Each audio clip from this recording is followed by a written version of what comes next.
වෙලාවක් නෑ අපේ හාමුදුරනේ. ඊට පස්සේ පහවදා උදේ අපේ මේ පන්සලේ හාමුදුරු මෙච්චරක් ඔය එරිලා ඇවිල්ලා අපි බේරගෙන ගමේ අයයි ඇවිල්ලා බේරගෙන ගියා ඉතින්. මඩ තලියක සුන්බුන් යට වැලලී ගිය ගමක රොන් මඩ මැද්දේ පෙනෙනවා කොළ එලියක් හැඩට උඳු පියලිය කොළයක්වත් නොපෑගෙන තරම තේරෙනවද පිනක මහිම සෙල්ලම් නෑ සසර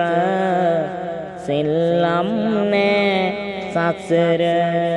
තව කෙනෙකුට දුකක් දෙන්න හිතනු එපා මිනිසුනේ වැටිච්ච හිත් සනසවන්න පිහිට වෙනවා බුදු ගුණේ තැලිච්ච ඉපනැලි කොළයක් දැක්කද ඒ ගෙමිදුලේ එක ගෙදරක් ව්‍යසනයක කොහොමද ඉන් බේරුනේ කොහොමද ඉන් බේරුනේ ගිනි ගෙඩිදී පව්කම් කර සතුටක් නෑ හිත් කොනේ පන්සිල්වත් රකින්නවනම්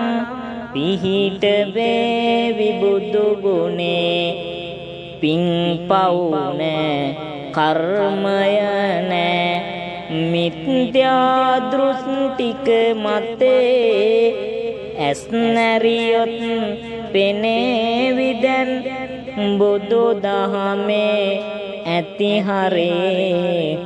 බුදු දහමේ ඇති හරේ